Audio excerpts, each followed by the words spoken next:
Señor. Amén.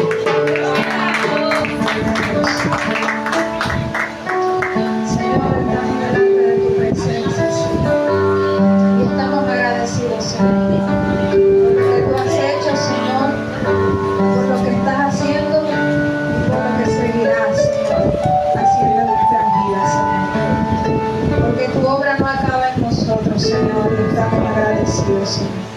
Padre, en esta noche, Señor, que vamos a compartir una porción de tu palabra, Señor.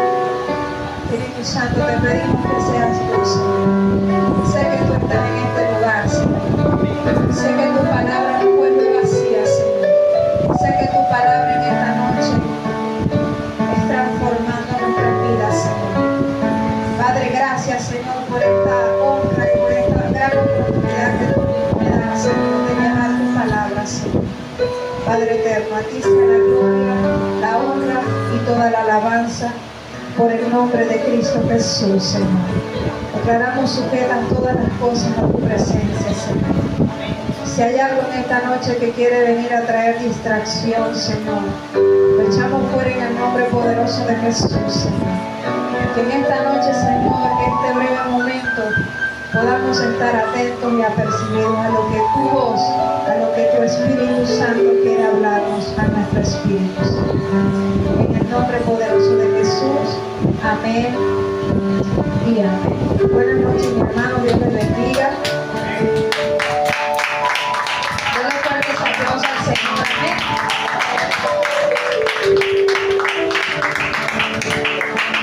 Bien, esta noche quiero pedirles, si son tan amables, de ir a sus Biblias en el libro del profeta Daniel, capítulo 3.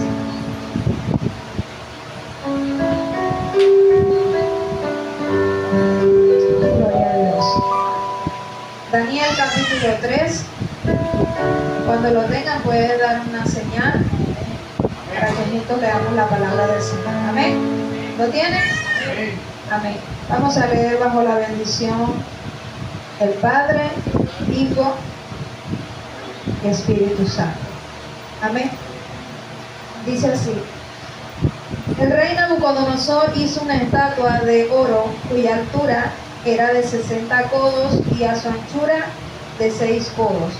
La levantó en el campo de Dura, en la provincia de Babilonia, y envió al rey Nabucodonosor a que se reuniesen los sátrapas, los magistrados y capitanes, oidores, tesoreros, consejeros, jueces y todos los gobernadores de las provincias para que viniesen a la dedicación de la estatua que el rey Nabucodonosor había levantado.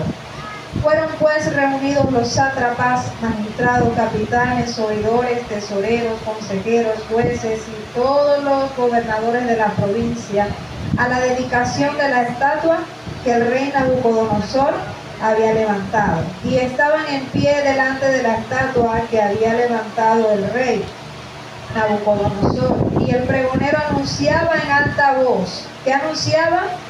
Alta voz. Mándese a vosotros, oh pueblos, naciones y lenguas, que al oír el son de la bocina, de la flauta, del tamboril, del arpa, del salterio, de la zampoña y de todo instrumento de música, ¿qué les mandó a hacer? Os postréis y adoraréis la estatua de oro que el rey Nabucodonosor ha levantado. Y cualquiera que no se postre y adore, inmediatamente será echado ¿a dónde? A ver, ¿están aquí dentro de dónde? Dígale al que tiene al lado, un horno. Ok. Por lo cual al oír todos los pueblos el son de la bocina, de la flauta, del tamboril, del arpa, del salterio, de la zampoña y de todo instrumento de música, todos los pueblos, naciones y lenguas se postraron y adoraron la estatua de oro que el rey Nabucodonosor había levantado. Por esto en aquel tiempo algunos varones caldeos vinieron y acusaron maliciosamente a los judíos. Y hablaron y dijeron al rey Nabucodonosor: Rey, para siempre vive, tú, rey, has dado una ley que todo hombre, al oír el son de la bocina, de la flauta, del tamboril, del arpa, del salterio, de la zampoña y de todo instrumento de música, se postre y adore la estatua de oro. Y el que no se postre y adore será echado dentro de un horno de fuego ardiendo. Siempre la gente es chismosa, ¿verdad? ¿Qué pasó allí, mis hermanos? ¿Qué le dijeron ellos? Hay unos varones judíos, los cuales pusiste sobre los negocios de la provincia de Babilonia. ¿Quiénes eran? Sadrach. Estos varones, oh rey, no te han respetado, no adoran tus dioses, ni adoran la estatua de oro que has levantado. Entonces Nabucodonosor dijo con ira y con enojo que le trajesen a Sadrach, Mesach y Abednego.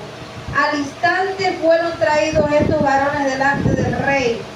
Habló Nabucodonosor y les dijo: ¿es verdad, Sadrach, Mesach y Abednego, que vosotros no honráis a mi Dios, ni adoráis la estatua de oro que he levantado? Ahora pues, ¿estáis dispuestos para que al oír el son de la bocina, de la flauta, y ya ustedes saben todo lo demás, se postren y adoren a la estatua que he hecho? Porque si no la adoraréis, en la misma hora seréis echados en medio de un horno de fuego ardiendo. ¿Y qué Dios será aquel que os libre de mis manos? Ahí hay una pregunta interesante. Sadrach, Mesach y Abednego respondieron al rey Nabucodonosor, diciendo: no es necesario que te respondamos sobre este asunto. He aquí nuestro Dios, a quien servimos, puede librarnos del horno de fuego ardiendo, y de tu mano, oh rey, nos librará. Y si no, sepas, oh rey, que no serviremos a tus dioses, ni tampoco adoraremos la estatua que has levantado. Vamos a dejarla hasta allí por un momento. La historia, a medida que la vamos leyendo, vamos entendiendo, ¿verdad que sí?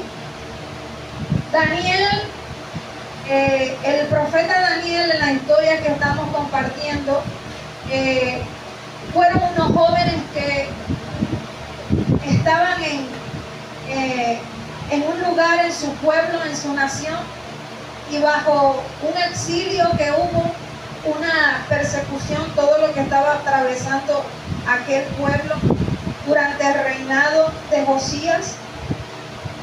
La palabra nos enseña y nos explica que el reino, el imperio babilónico, tomó a Judá, y Dios permitió todo esto, y bajo este dominio estos jóvenes fueron sacados de su nación y fueron llevados a Babilonia en cautiverio.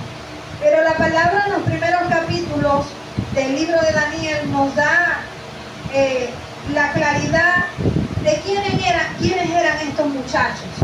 La palabra dice que el jefe, el rey, dio la orden de que buscasen jóvenes, muchachos que no tuviesen tacha alguna, muchachos que fueran ejemplares, muchachos de buen testimonio, muchachos llenos de la sabiduría, de ciencia, de conocimiento y de entendimiento. Y qué maravilloso es que tales muchachos llenaban estas expectativas. Muchachos que fueron tomados de parte del Señor con un propósito, fueron sacados de su nación, pero en este exilio había un propósito de Dios. Y en esta noche yo quiero compartirles un tema. El Señor hace un tiempo me dio, tras una circunstancia bastante difícil que yo estaba atravesando, y el Señor me dio esta palabra. Y el tema de esta noche que yo quiero compartir con ustedes se titula Una fe inquebrantable. Diga la que tiene al lado. Una fe. Ahora bien, la fe, esta palabra en hebreo significa emuna. ¿Qué es la fe? Es algo seguro y fiel. ¿Qué nos dice el hebreo? Que es pues la fe, la certeza de lo que se espera y la convicción de lo que no se ve. Ahora bien, el pueblo de Dios, la historia de su nación santa, está edificada sobre la fe y la confianza de muchos hombres y mujeres que mantuvieron una firmeza, una determinación y una seguridad ante las pruebas y ante las adversidades que ellos podían estar atravesando. Mantenían su fe y eran tan radicales en los principios que ellos mantenían principios absolutos que cuando ellos decían no, era no. Así les costaba la vida. Y tal es la historia de estos muchachos. Amén.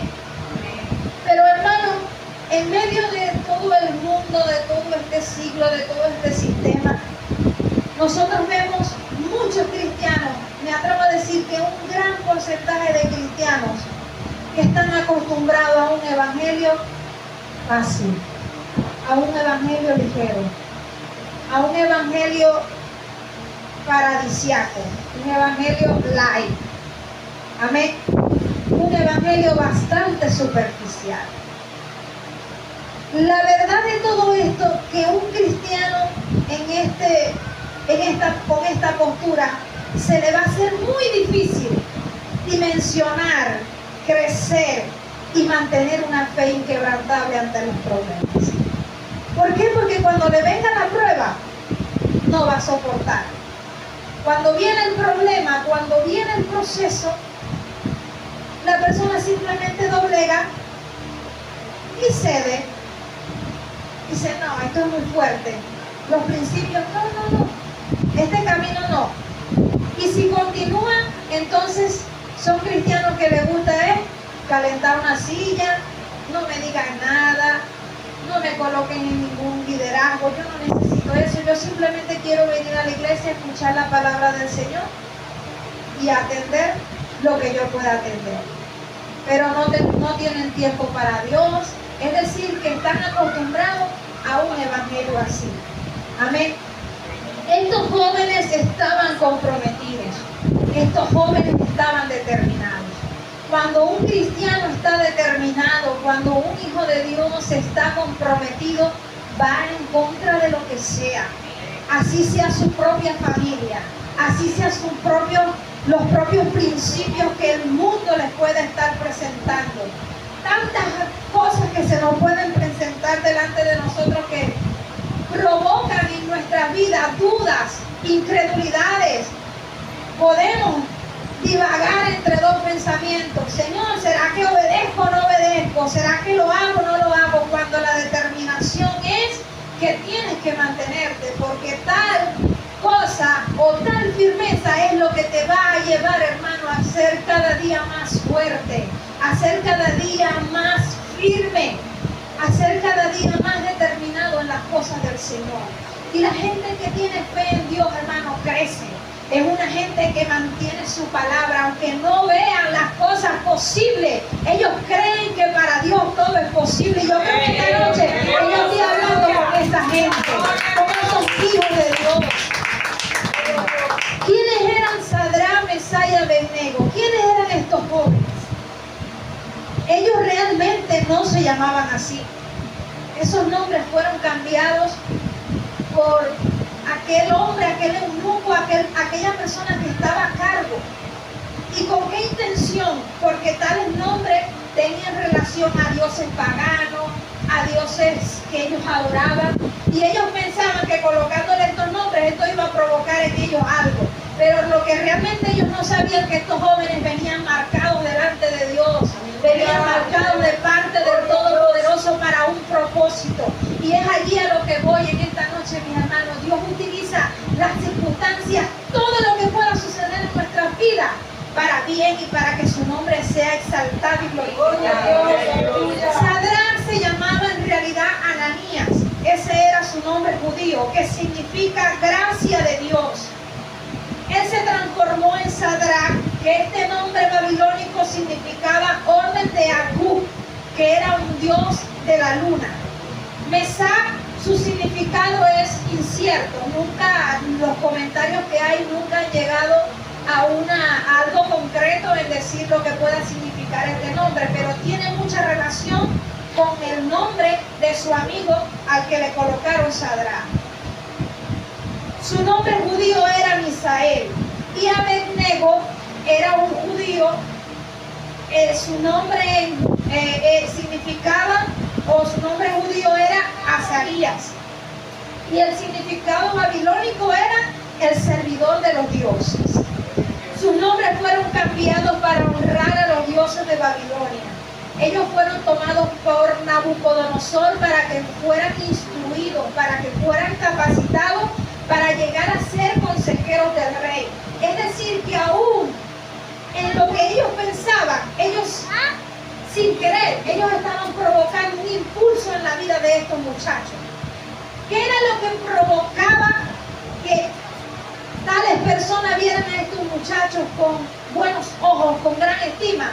Porque aquellos muchachos tenían firmeza, tenían seguridad, tenían confianza, su testimonio daba mucho que decir. Por eso es que cuando usted ve a un cristiano, mi hermana, ¿cómo está?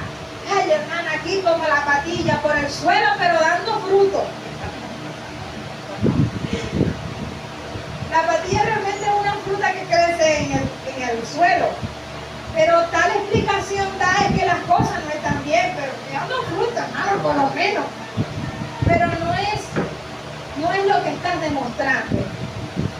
La experiencia, hermano, de estos tres jóvenes en esta noche nos lleva, hermano, a la consideración de lo que significa tener una fe radical.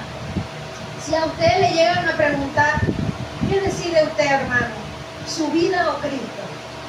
¿Su familia o Cristo? ¿Sus hijos o Cristo? Y le pueden pedir lo más valioso que usted pueda tener. ¿Cuál sería su respuesta? No me la diga. Téngala ahí en su mente y en su corazón. Y el Señor la sabe y la conoce. Pero estos muchachos nos enseñan y nos demostraron a través de la vivencia que ellos tuvieron a tener una fe inconmovible, a tener una fe fuerte. Amén. La historia nos relata que aquí el dilema era que ellos no se iban a postrar delante de los dioses. La historia habla de que el rey Nabucodonosor, cuando tiene una conversación con Daniel, que Daniel era amigo de ellos, pero según los comentarios, la historia extrabíblica, hay un grado de claridad, o puede ser así, de que Daniel estaba en otro lugar, atendiendo otros asuntos, y por eso él no está en este escenario. Amén. Pero estos muchachos estaban al frente de una circunstancia. Cuando Daniel escucha que el rey Nabucodonosor, por lo que él estaba atravesando según la historia, él estaba perturbado, estaba atormentado por un sueño que él no entendía, pero era bastante fuerte. Y él llamó a todos los magos, astrólogos, a todos los hombres jóvenes llenos de sabiduría, y ninguno le supo explicar o le supo discernir, darle la claridad de lo que significaba tal sueño. Y él dio la orden de que mataran a todos estos jóvenes, a todos estos sabios, porque ninguno les sabía decir. Pero Daniel escucha, y Daniel, pero vengan acá. Yo puedo ayudar, yo puedo aclarar, y yo puedo hablar con el rey. Y él pidió hablar con el rey. Y cuando él le da la interpretación del sueño a aquel rey, la palabra dice que Nabucodonosor se maravilló. Nabucodonosor, en ese momento determinado, él honró al Dios de Daniel. Pero ¿por qué en el capítulo siguiente él levanta una estatua? Y él da un edicto de que todo ser viviente, todo humano, tenía que postrarse delante de esa estatua. Porque así vemos y así notamos en muchas personas que creen en Dios, gente que practica brujería, santería, lo que sea, pero ellos, algunos saben que Dios existe y que Dios es real y que Dios es más poderoso que lo que ellos practican. Pero ¿por qué siguen en su maldad y en su pecado? Y esto fue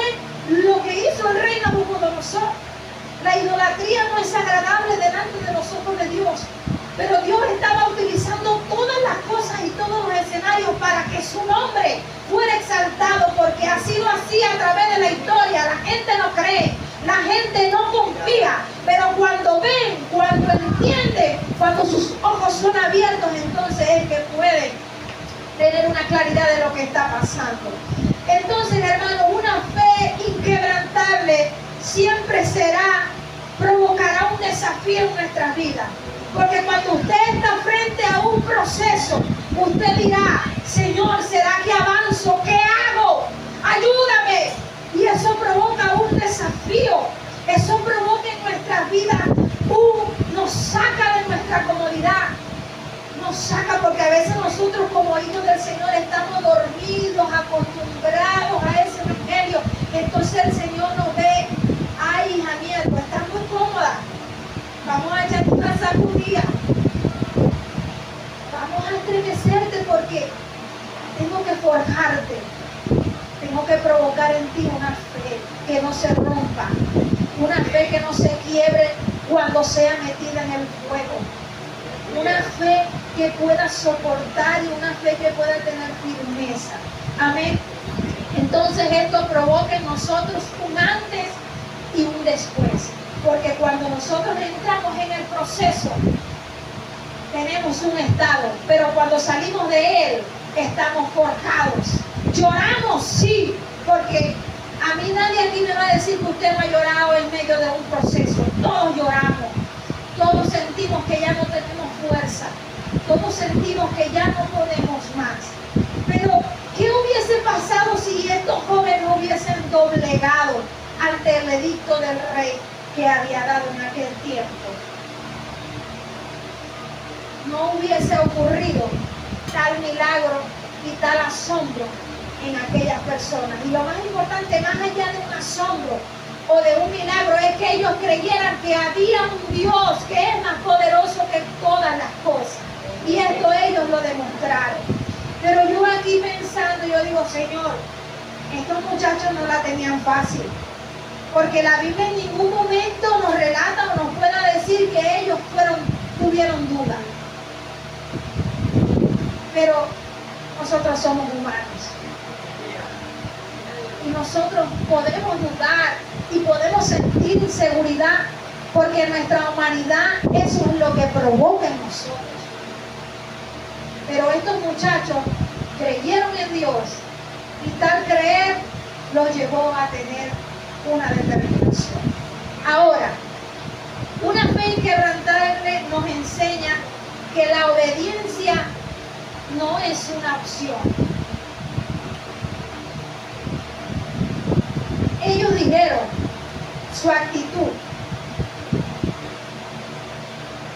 obedecemos.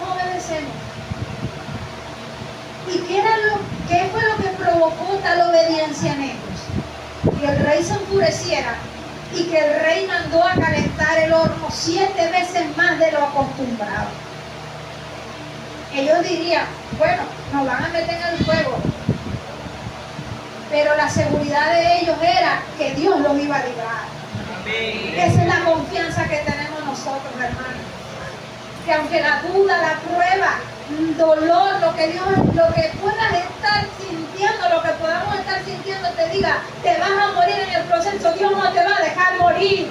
Porque si Dios no los dejó morir a ellos, te va a dejar morir a ti, mi hermano. Me va a dejar morir a mí. Él es el mismo Dios de ayer, de hoy, por los siglos de los siglos.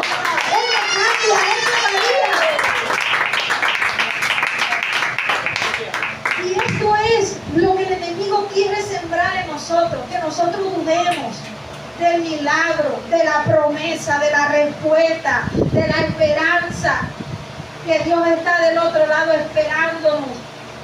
No es que estamos solos, porque Él siempre camina con nosotros, pero es un modo de decir que Él, de aquel lado, eso significa victoria, significa que hemos vencido tales adversidades.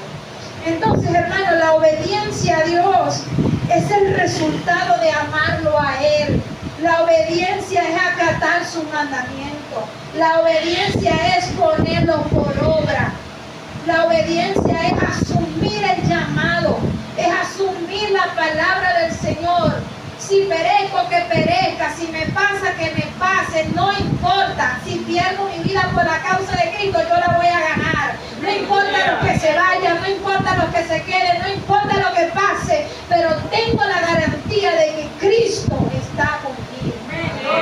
Y esta fue la actitud de estos muchachos.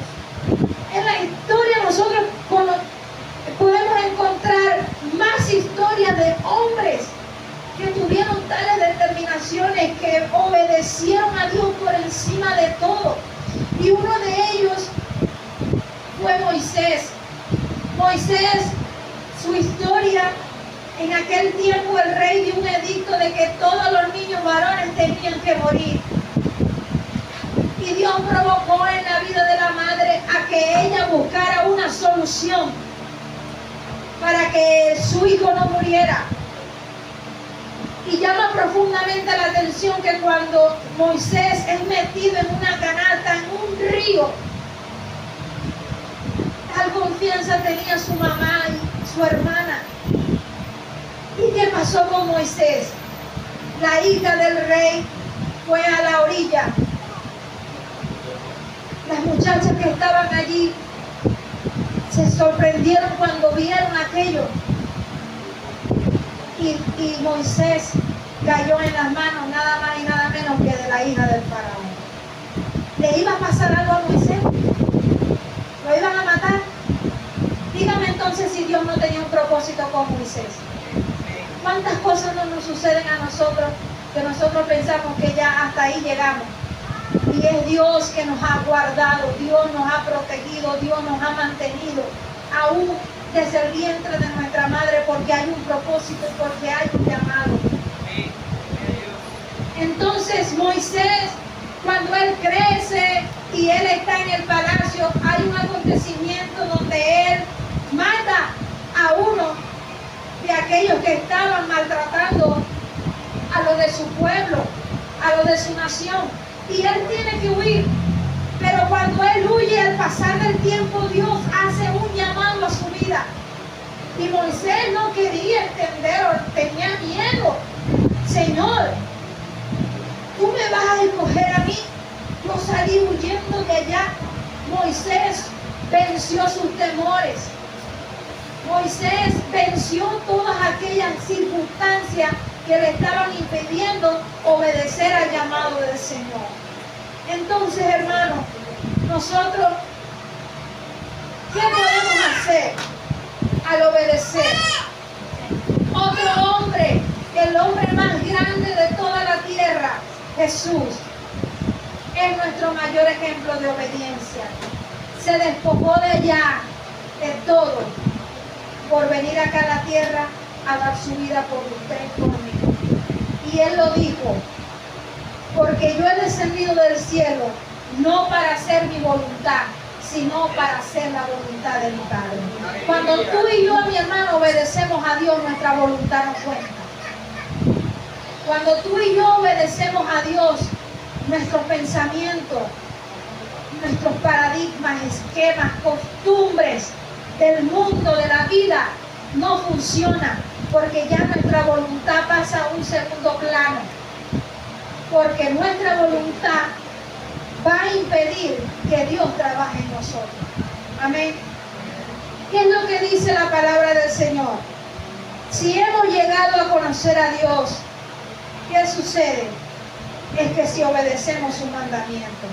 El que afirma, yo lo conozco, pero no obedece su mandamiento, el tal es mentiroso y no tiene la verdad.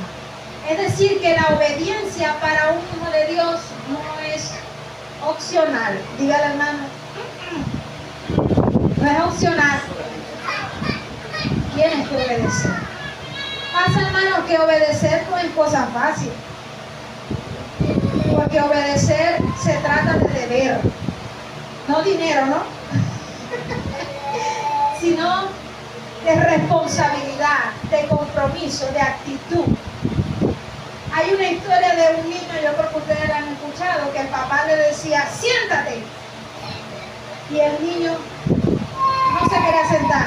Hijo, siéntese, le estoy diciendo que obedezca.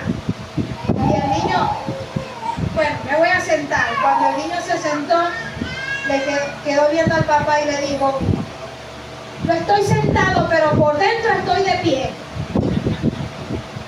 Es decir, que él obedeció, pero su corazón no estaba siendo obediente. Muchas veces nosotros caemos en este error. Creemos que estamos obedeciendo a Dios, pero nuestra voluntad es la que está dominando nuestra vida. Y por ende, cuando vienen las circunstancias, nuestras emociones divagan, somos llevados como las olas del mar, de aquí para allá, y entonces tropezamos y caemos y doblegamos ante las adversidades. Ellos fueron obedientes. Amén. En esta noche yo creo que yo estoy hablando con esos hijos de Dios que son obedientes. Amén. ¿Qué le dijeron ellos al rey? Mira, rey, no es necesario que nosotros te respondamos sobre este asunto. No nos vamos a postrar y no nos vamos a prostrar. Y se ha dicho, ¿verdad que sí? Esa fue la actitud de ellos. El rey, al ver la conducta y la reacción de estos muchachos, bueno, ustedes se lo buscan, porque yo no voy a volver atrás. El edicto es que todo aquel que no se postre delante de la estatua será lanzado en el horno de fuego. La adoración a la estatua, hermano, era una prueba de fe.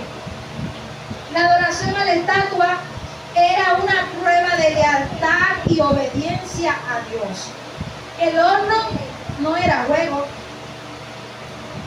El horno no era un susto que el rey les quería dar a ver si ellos caían en cuenta. El horno era real. La amenaza que el rey había dado era en serio. Amén. Pero su fe los llevó a creer y a obedecer a Dios. Amén. Una fe inquebrantable, hermano, no es negociable. Dígale a la que tiene al lado, no se negocia. No es negociable. ¿Qué significa esta palabra?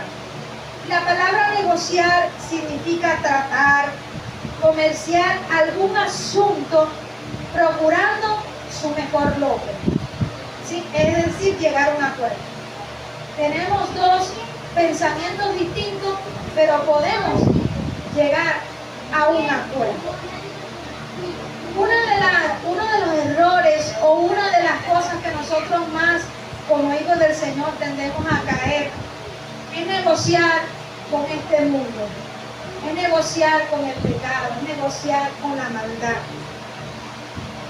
De acuerdo a lo que podemos compartir en esta noche sobre este punto, negociar con el pecado, hermano, significa o puede ser algo similar como nosotros montarnos en una canoa en medio de un río sin remos, es decir, sentarnos allí y que sea la corriente la que nos conduzca y la que dirija nuestras vidas.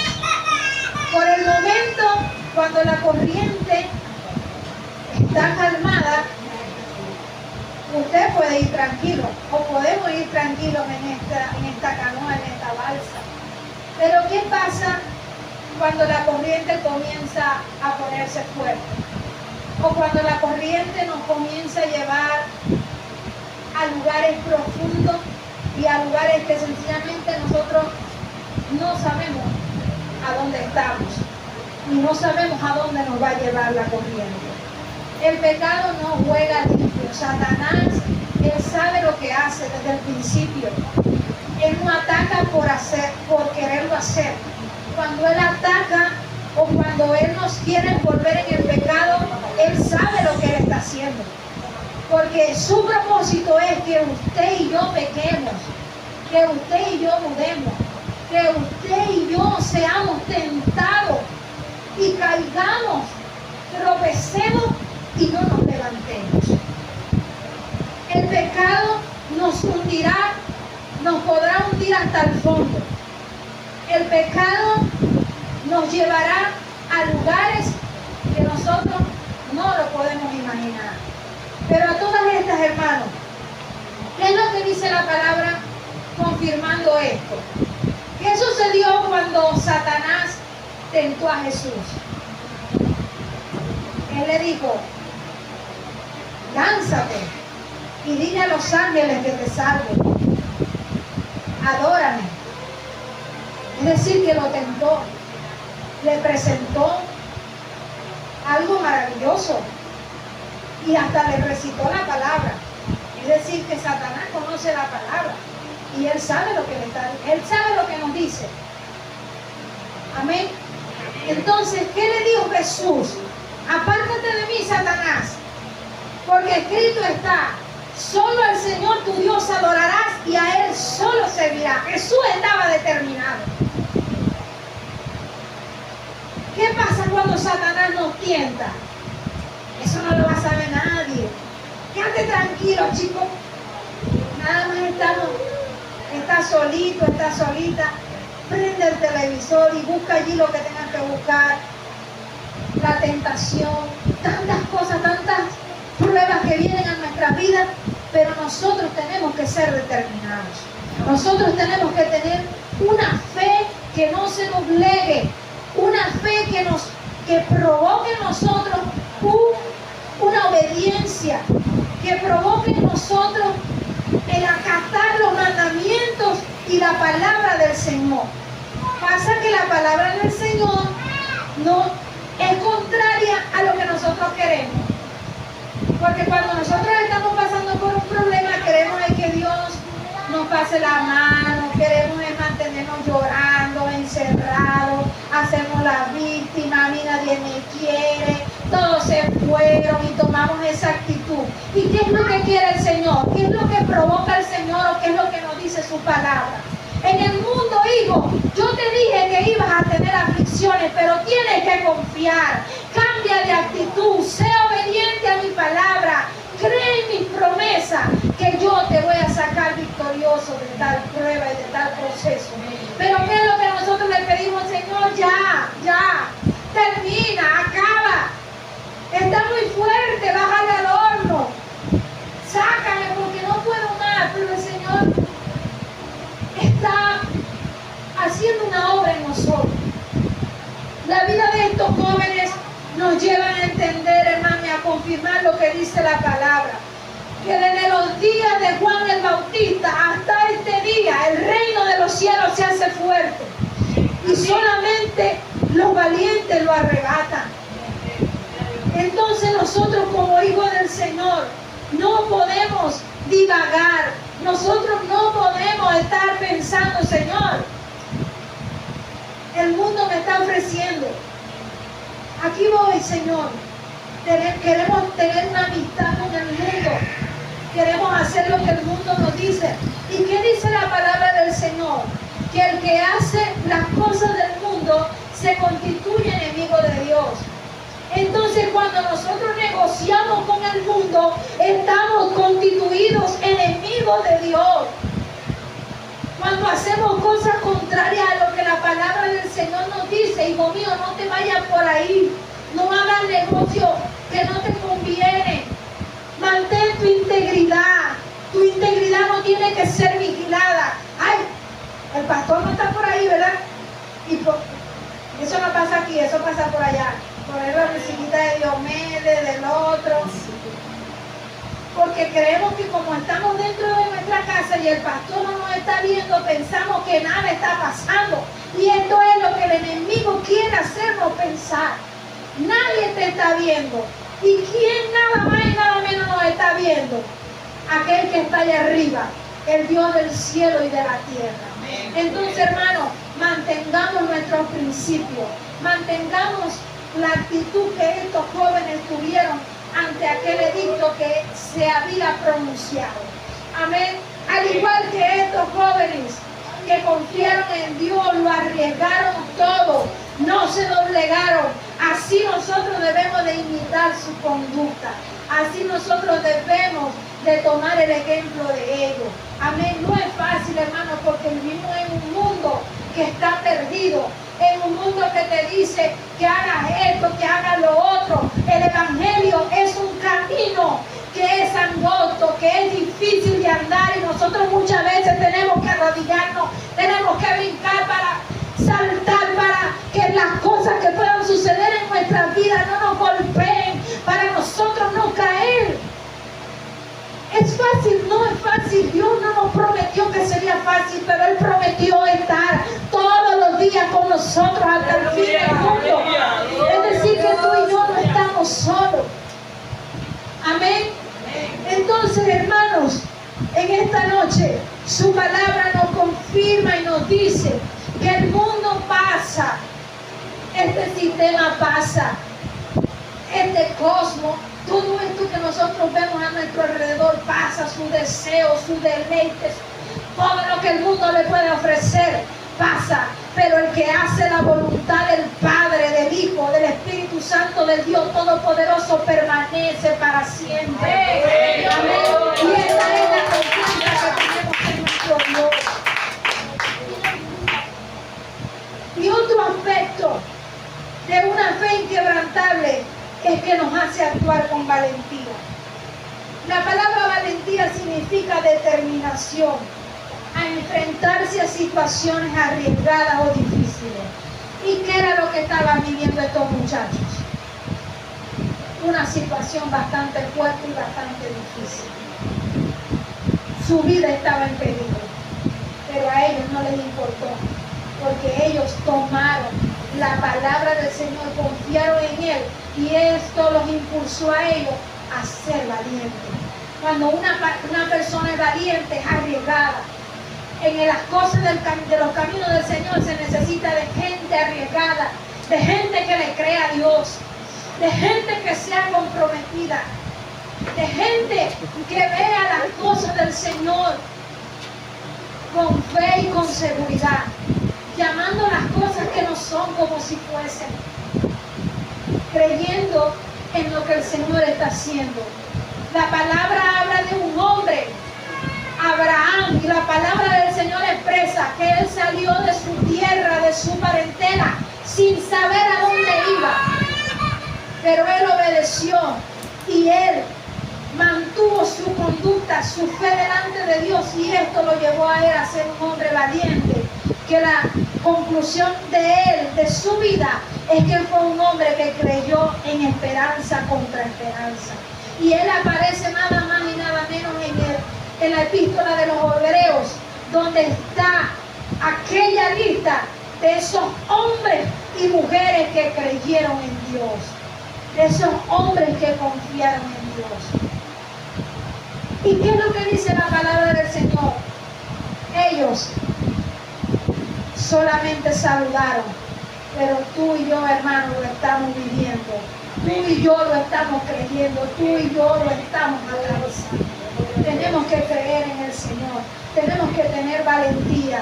Dios le dijo a Josué: te he entregado la tierra, te he cumplido. La promesa es que tienes que esforzarte, pero tienes que ser valiente. Mira que te mando que te esfuerces y seas valiente. No temas ni desmayes, porque Jehová tu Dios estará contigo a donde quiera que tú vayas. La palabra del Señor nos dice: porque Dios no nos ha dado espíritu de cobardía, sino de poder, de amor y de dominio propio. Mi hermano, tú eres un hijo de Dios. La valentía tiene que estar en nuestras vidas. La valentía tiene que estar en nuestros corazones. Hombres y mujeres no son de ejemplo para estos tiempos tan peligrosos, para estos tiempos que no cualquiera aguanta, no cualquiera soporta. Muchos son llamados, pero pocos son escogidos. A la verdad la mía es mucha, pero los obreros son pocos, los que están comprometidos, los que quieren dar el todo por la obra del Señor, por predicar, por ayudar, por llevar el mensaje de salvación. Esos son los hombres y mujeres que Dios está llamando, hombres que están determinados, que están confiados en el Señor. Ellos le dijeron al rey: mira, rey, al Dios al que nosotros le servimos, Él nos va a librar del horno. Él nos va a librar de este proceso. Y no solamente del proceso, Dios nos va a librar de tu propia mano. ¿Qué determinación y qué valentía tenían estos muchachos? Cuando nosotros leemos o cuando yo leí esta historia, yo digo, Señor, estos muchachos de verdad que estaban determinados, creían en ti. Si nosotros en este momento, que no es por el momento, ¿no? Porque hasta ahora, en este lugar o en nuestro país Venezuela, hasta este momento nosotros no estamos sufriendo una persecución como tal. Pero hay países donde están matando a los cristianos, donde los entierran y le dejan solo su cabeza afuera. Y colocan al papá, a la mamá y a los hijos. Y le preguntan al papá, ¿estás seguro? ¿No vas a negar ni tu vida o Cristo? Cristo. Matan a un hijo. Y le vuelven a hacer la pregunta. Y así se la hacen una y otra vez. Y lo van matando a uno por uno. Para ver si él niega a Cristo. Y él escoge su vida. Pero él no lo niega. Tal persona no la niega. No niega la causa de Cristo. Sino que mantiene su fe. Díganme usted, una persona que le estén preguntando que niegue a Cristo porque si no su familia va a perecer. ¿Usted cree que a esa persona no le duele que le maten a un hijo, que su propio hijo, a su esposa, a toda su familia? Claro que duele, pero la determinación es tanta que la obediencia a Dios lo lleva, no importa que perezcamos, pero nos vamos con Cristo y no vamos a negar. Porque si nosotros le negamos aquí en la tierra, entonces Él también nos va a negar allá en el cielo. Entonces, mis hermanos, en esta noche, tomemos la postura, tomemos la conducta de estos muchachos. Ellos creyeron en el Señor, ellos confiaron en el Señor, no les importó. ¿Y qué fue lo que sucedió con ellos? La historia, a medida que la vamos leyendo, nos va explicando que cuando el rey dice que los lancen, el pueblo estaba esperando. Bueno, aquí lo más que va a oler es a carne. Ustedes, cuando la carne se está quemando, el olor nosotros sabemos cuál es. El pueblo estaba esperando de que ellos murieran. El pueblo lo que menos creía, hasta su propia familia, los que estaban allí cercanos a ellos. Muchachos, pero arrodíllense. Háganle caso al rey. Cuando alguien a usted le dice que tanto tú vas a ir a esa iglesia, ya te vas a volver loco. Tanto leer la Biblia, tanto ayunar, tanto vigilar, tanto para Dios. ¿Y qué hace Dios para ti? Comienzan esos señalamientos, esas cosas que provocan en nosotros, que nosotros podemos dudar, podemos ser tentados y podemos ceder y podemos desobedecer al llamado que Dios ha hecho en nuestra vida. Entonces nuestra vida no está conforme a lo que dice la palabra y no tenemos una fe inquebrantable, sino todo lo contrario. Yo quisiera en esta noche darles un pequeño ejemplo, una ilustración de lo que pasó con estos muchachos. El fuego quema, el fuego calcina. Cuando a una persona la quema, eso se convierte en polvo. No es igual a cuando a una persona la entierran con normalidad, con total normalidad.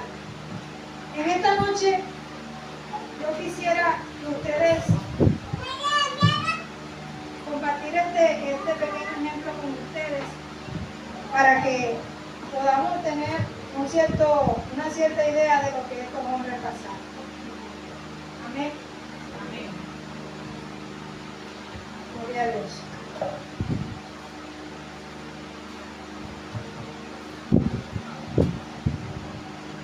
A su nombre. Dígale que tiene al lado, no se duerma. Aleluya. Gloria a Dios. Y a su nombre. Un aplauso al Señor. Amén.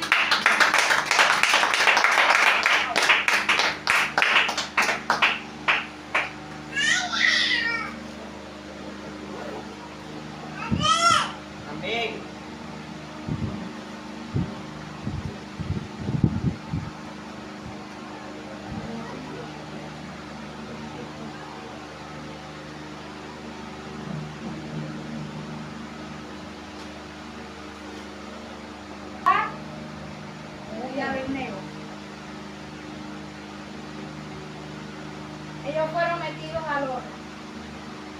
¿Qué dice la palabra del Señor? Que ellos, ¿por qué no se quemaron? A ver, díganmelo porque yo estaban determinados. Ellos obedecieron al llamado del Señor, ¿verdad que sí? Obedecieron al llamado del Señor. En segundo lugar, su fe provocó en ellos, ¿qué cosa? Que su fe no era negociable. Ellos le dijeron al rey, lo hemos determinado y así será. Cuando ellos fueron metidos al fuego, el rey se acercó y el rey dijo, ¿qué pasa aquí? Cuando yo los mandé a meter al horno de fuego, habían 3.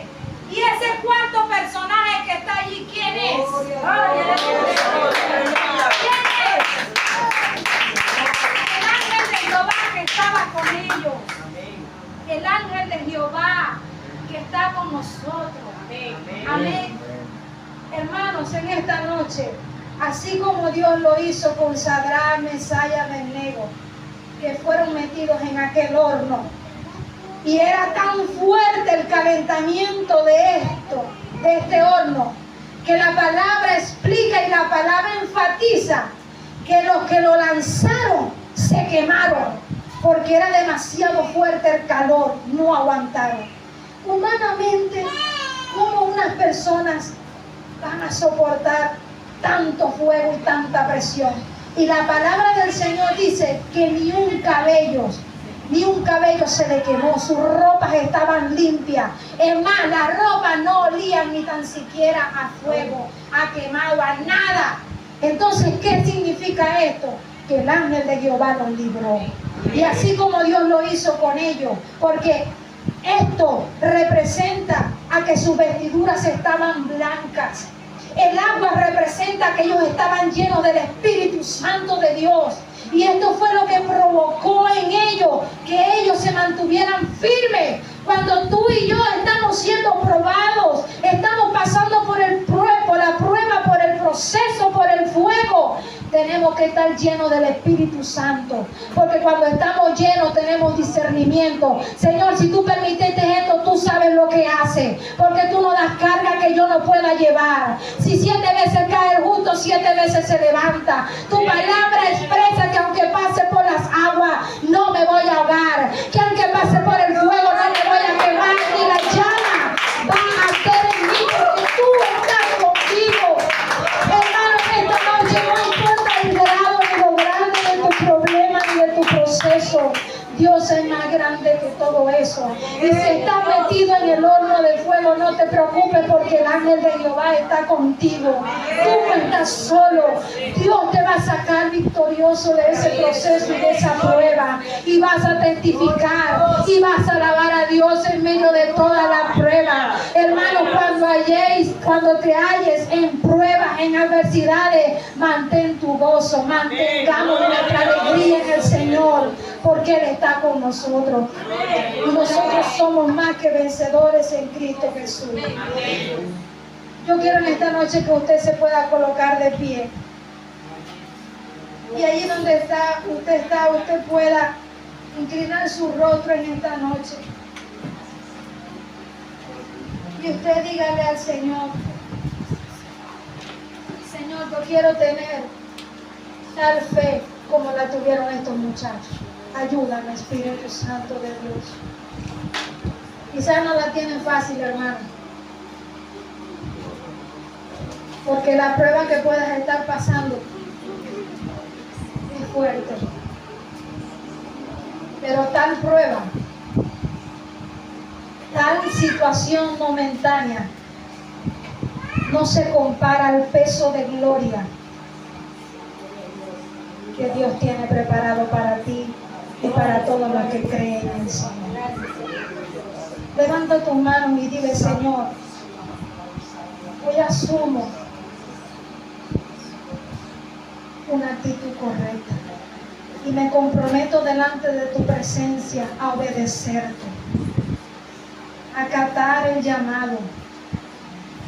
Me comprometo a mantener mi integridad, a mantener tus principios, a mantener tu palabra en mi boca, a mantener tu palabra en mi corazón, a mantener tu palabra, Señor, y que sea tu palabra la que provoque en mí fortaleza, fuerza, ánimo, impulso para creer en lo que tú has dicho de mí, Señor. Espíritu Santo de Dios, perdóname, Señor, si no he creído, si he sido incrédulo, incrédula, si he cedido, Señor, a lo que este mundo, a lo que este sistema me puede decir, si no he sido determinado, determinada, Señor, si he, Señor, doblegado ante las pruebas y ante las adversidades. Espíritu Santo, ayúdame, Señor, porque tú prometiste estar todos los días conmigo hasta el fin, Señor, y lo estoy creyendo. Lo estamos creyendo, Señor, y tu palabra expresa que tú eres el que nos guías a toda verdad, que tú eres el que nos instruye, tú eres el que conduce nuestra vida, Señor. Padre, que podamos ser resistentes, Señor. Espíritu de Dios, Señor, que tu palabra, que tu presencia, Señor, que la llenura de tu Espíritu Santo, Señor, repose en nuestras vidas, Señor. Padre eterno, Señor, así como aquellos hombres, Señor, hombres y mujeres, Señor, que creyeron, que confiaron, que te adoraron en medio, Señor, cuando estaban siendo golpeados. Muchos de ellos fueron decapitados por tu causa, por llevar tu palabra, Señor. Pero ellos te adoraron, Señor. Ellos te exaltaron. Ellos se rindieron ante tu presencia en esta noche, mi hermano. Hermano que estás aquí en la casa del Señor, ríndete ante la presencia del Señor. Permítele al Espíritu Santo de Dios en esta noche Él pueda llenarte. En esta noche su Espíritu pueda tomar tus pensamientos, que en esta noche su Espíritu, su presencia pueda tomar el control de tus emociones, de tu voluntad, de todo tu ser, y que toda duda, toda incredulidad, todo pensamiento que es contrario a su palabra se vaya en el nombre poderoso de Jesús. Espíritu de Dios, obra sobre la vida de tu iglesia, sobre la vida de tu pueblo, Señor. Espíritu de Dios, Señor, que tu gracia, así como tu gracia estaba sobre aquellos jóvenes, Señor, que tú lo llenaste de gracia, de sabiduría, de entendimiento. Así, Señor, la vida de mis hermanos, Señor, tú la puedas llenar, tú puedas saciar, tú puedas confortar, tú puedas traer fortaleza, y en esta noche tú puedas traer esa confianza, esa seguridad, Señor, en creer que el Dios vivo, que el Dios todopoderoso está con ellos.